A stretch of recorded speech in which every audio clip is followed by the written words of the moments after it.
국가 전산망의 심장이 마비됐습니다. 공공기관 IT 시스템이 집결된 국가정보관리원에서 리튬 배터리가 폭발했습니다.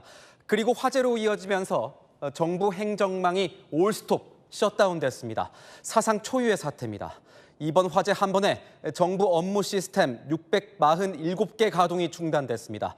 모바일 신분증부터 증명서 발급, 인터넷 등기 업무, 우체국 금융 택배 서비스, 버스 항공철도 같은 교통 서비스, 119 신고까지 일상 곳곳에서 차질이 빚어지고 있습니다. 오늘의 첫 소식, 공국진 기자가 보도합니다. 건물 창문에서 검은 연기가 뿜어져 나옵니다.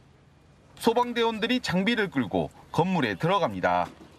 어젯밤 8시 20분쯤 국가정보자원관리원 대전센터 5층 전산실에서 불이 났습니다.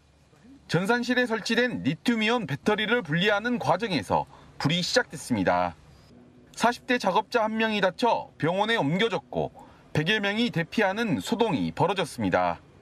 많은 물을 뿌릴 수 없는 전산실 특성상 진화 작업은 속도를 내지 못했습니다. 창문이 없는 구조에 비좁은 통로와 격벽까지 있다 보니 한때 전산실 내부 온도는 160도까지 치솟기도 했습니다. 정보가 있기 때문에 서버 보호를 위해서 다량의 물을 주수를 할 수가 없었습니다. 열폭주가를 좀 지연시킨 작전으로 소량의 물을 지속적으로 분무 주수하면서 10시간여 만에 일단 큰 불은 잡았지만 이후에도 다시 배터리에 불이 붙으면서 소화전을 이용해 끄기도 했습니다. 오후 6시가 돼서야 불을 완전히 껐습니다. 이번 화재로 국가정보관리원 대전센터에서 운영하던 647개 정부 업무 시스템이 모두 중단됐습니다. 화재 열기로 전산실 내부 온도와 습도를 유지해주는 장치가 멈췄기 때문입니다. 항온 항습기가 고장이 나서 저희가 전산실 온도가 이제 계속 올라가니까 제가 좀 위험하다고 판단이 돼가지고 일단 서버는 모두 내린 상태입니다. 이 여파로 정부 부처 내부 전산망이 마비됐고 부처 홈페이지 접속이 불가능합니다. 주민등록 등초본 등 서류를 발급하는 정부 24시 서비스 페이지도 전면 중단됐습니다. 피해 현황부터 자세히 살펴볼까요? 네, 먼저 이 국가정보자원관리원 이름부터 생소한데요. 뭐 하는 곳인지부터 말씀드려야 될 것 같습니다. 이 정부나 공공기관의 정부 시스템을 관리하는 곳인데 이곳에만 무려 1,600개 업무를 지금 관리하고 있다고 하더라고요. 행안부, 국토부, 복지부 등 중앙기관부터 시작해서 지자체 또 이번에 문제가 된 우체국 등 공공기관 전산 시스템이 거의 다 들어와 있다고 보시면 될 것 같습니다. 국가 전산망의 심장부라고 볼 수 있겠네요. 그렇죠. 이 심장부 전산 시스템의 심장부가 마비가 됐으니까 피해는 상당히 클 것 같고요. 우체국 금융과 우편 시스템 마비가 됐죠. 그리고 특히 이제 추석을 앞두고 있는데 우체국 택배 서비스 많이 이용들 하시잖아요. 큰 혼란이 예상되고 있습니다. 뿐만 아니라 정부 24 홈페이지가 여전히 접속 장애인 상태고 서울시 온라인 간편 인증 그리고 질병청의 일부 시스템도 지금 현재 문제가 생긴 상태입니다. 지난 2023년에도 한번 이제 정부 시스템이 마비가 됐었는데 그때도 정부 24를 비롯해서 여러 시스템이 장애를 겪었었는데요. 큰 불편을 겪었죠. 그랬죠. 아마 앞으로 피해가 더 늘어나지 않을까 이렇게 예상되고 있습니다. 화재 원인이 구체적으로 밝혀졌습니까? 불이 난 게 이제 정보자원관리원 제7 전산실이라고 했는데요. 여기만 서버 70개가 보관 중이었다고 합니다. 이 제7 전산실에서 배터리를 교체하다가 불이 났다는 것만 현재 확인이 됐다. 이게 정부 설명입니다. 불이 나면서 이제 전산실 전체에 항온, 항습을 유지해주는 장치가 문제가 되면서 선제 대응을 위해서 전체 서버에 전원을 내렸고요. 그래서 현재 모든 서버가 멈춰 있는 상태라는 게 정부의 공식 입장입니다. 지금 막 이제 진화가 거의 다 끝난 상태여서 본격적인 화재의 원인 조사는 아직 못하고 있는데 정부는 내부에 있는 열기 그리고 연기가 일단 빠지고 나면 정확한 화재 원인을 조사해 보겠다 이런 입장입니다. 네, 아까 노 기자 잠깐 얘기했지만 곧 추석 연휴 아니겠습니까? 추석 연휴를 앞두고 이게 장기화되면 국민 큰 불편이 따를 수밖에 없는데 어떤 조치가 있어야 될까요? 우선 이제 정부가 급한 대로 국민 행동 요령을 일단 공지를 했는데요. 국민들이 이제 가장 많이 쓰시는 이제 포털 사이트 네이버가 있잖아요. 네이버의 공지를 통해서 이제 민원 처리를 하시려면 행정기관을 방문하기 전에 먼저 이제 유선으로 확인하시고 이 민원이 가능한지 확인을 해달라고 부탁을 했고 또 현장에 가서도 늦어지거나 여러 가지 장애가 있을 수 있다. 이걸 좀 양해해달라 이렇게 공지를 했습니다. 또 이제 민원 서류 처리와 그리고 발급 등을 위한 대체 서비스 사이트도 몇 가지 알렸는데 전자가족관계 등록 시스템 그리고 교통민원24, 세움터, 홈택스, 국민건강보험, 농업이지 등 사이트는 이제 우선 먼저 안내를 했습니다. 예. 언제 완전히 복구되는지가 중요할 텐데 언제쯤 가능할까요? 안타깝게도 지금으로는 언제 복구가 가능하다 정확하게 답변 드리기가 좀 어려울 것 같습니다. 예. 아까 말씀드린 것처럼 70개의 서버가 있는 곳에서 불이 나면서 선제적으로 이제 전체 서버에 다 전원을 내린 상태인데 그래서 정부는 불 때문에 직접 피해를 입은 서버가 있을 수도 있고 또 그렇지 않은 서버가 있을 수도 있다라고 이렇게 말을 했습니다. 네. 내부에 우선 연기가 빠지고 온도가 내려가면은 항온 항습기부터 먼저 작동을 시킨 다음에 다시 전문 요원이 들어가서 우선순위가 있는 시스템부터 정상 가동을 시켜보겠다. 이게 정부 입장인데요. 우선 들어가서 확인해 본 뒤에야 정확한 복구 시점이 예상되고 있을 것 같습니다. 네, 상당한 시일이 소요될 수도 있겠군요. 대통령실과 정부도 지금 비상 대응에 나서고 있지요. 네, 아까 보신 것처럼 대통령실은 이재명 대통령이 이제 관련 부처로부터 보고를 받고 밤새 상황 점검을 받았다고 일단 설명을 했습니다. 네. 그리고 정부도 이제 위기상황본부에 이어서 곧바로 중앙재난안전대책본부를 가동했는데 전산재난으로 중앙재난안전대책본부가 가동된 건 이번이 처음이라고 하더라고요. 예. 김희석 총리는 오늘 오전 중대본 회의에서 국가정보 시스템 장애로 인해서 민원 처리가 지연되는 등 불편이 예상된다면서 국민들에게 사과하는 입장을 밝혔습니다. 네, 노태영 기자 잘 들었습니다. 현재 핵심 보안 장비는 재가동을 시작했다는데 일부 전산 시스템이 여전히 복구 진행 중이라고 합니다.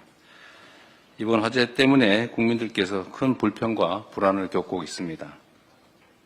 국정의 최고 책임자로서 송구하다는 말씀을 먼저 드립니다.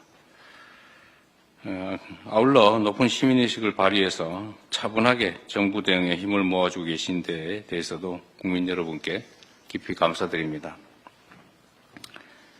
추석을 앞두고 우편, 택배, 금융 인형이 많아지는 시기인 만큼 관계 부처들은 국민의 불편과 혼란이 최소화될 수 있도록 생활 밀접 시스템의 신속한 복구 그리고 가동에 총력을 기울여 주기 바랍니다. 특히 취약계층 지원, 여권 발급 등 중요 민생 관련 시스템 복구는 밤을 새서라도 최대한 신속하게 복구하기 바랍니다. 정부의 대처와 복구 현황을 신속 투명하게 국민들께 공개하고 복구의 시간이 더 필요한 부분은 대체 방안을 만들어서 국민들에게 적극 안내해 주기 바랍니다. 민간 분야와의 협력 체제도 촘촘하게 구축해 달라는 부탁을 드립니다. 전산 시스템 문제로 납세, 계약 등의 행정 의무를 이행하지 못하는 국민이 혹여라도 부당하게 불이익 당하지 않도록 만전을 기해 주시기 바랍니다. 그리고 이번 기회에 같은 상황이 재발하지 않게끔 근본적 대응책을 수립해야 합니다. 놀라운 사실은 지난 2023년에도 대규모 전상망 장애 사태로 큰 피해가 발생한 바가 있습니다. 그런데 이번 화재도 양상이 매우 유사하다라는 지적이 많습니다. 2년이 지나도록 핵심 국가 전산망 보호를 게을리해서 막심한 장애를 초래한 것은 아닌지 철저한 조사가 필요하겠습니다. 제가 이 상황을 계속 체크하면서 느낀 것 중에 하나는 상식적으로 보면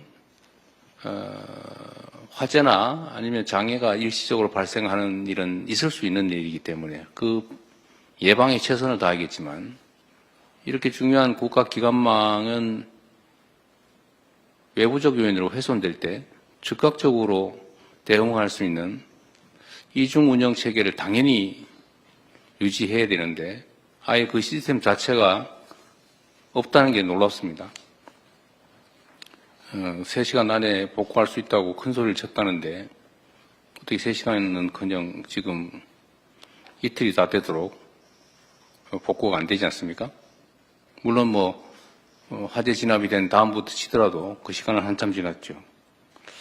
조금 있다가 이 문제도 정확하게 한번 확인해 보겠습니다. 왜 이중 운영 체계가 당연히 필요한데 지금까지 이걸 준비하지 않고 있었는지.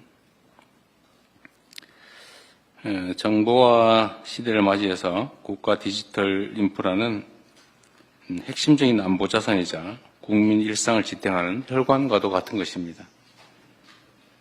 이번 화재가 국가 행정망 안전성을 획기적으로 높이는 전화회복의 계기가 되도록 근원적인 중장기 해결 방안을 조속하게 마련해야 되겠습니다.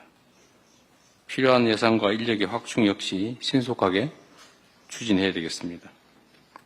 그리고 국무총리께서 좀 전에도 제가 말씀을 한번 드렸는데 우리는 기본적으로 국가 시스템이 정상적으로 작동하고 있을 것이다라는 전제하에 향후 운영을 잘하고 또 더 나은 정책을 만들면 된다고 판단하고 있었던 것 같은데 곳곳이 아예 국가 운영 체계가 문제가 있는 것 같습니다. 전 부처가 나서서 최소한 안전 보안 시설에 관한 부분은 아예 밑바닥부터 원점에서부터 혹여라도 문제가 없는지 근본적인 조사를 전 부처를 통해서 전 시설에 대해 최대한 신속하게 조사해 보시기를 바랍니다. 언제나 안전이나 보안 문제는 과하다 싶을 정도로 대비하는 게 맞습니다. 돈이 든다는 이유로 또는 다른 불편함이 있다는 이유로 필요하지만 하지 않는 것은 결코 용인될 수 없는 일입니다. 제가 이걸 계속 보면서 느끼는 느낌이 그런 거예요. 당연히 알았을 것 같아요.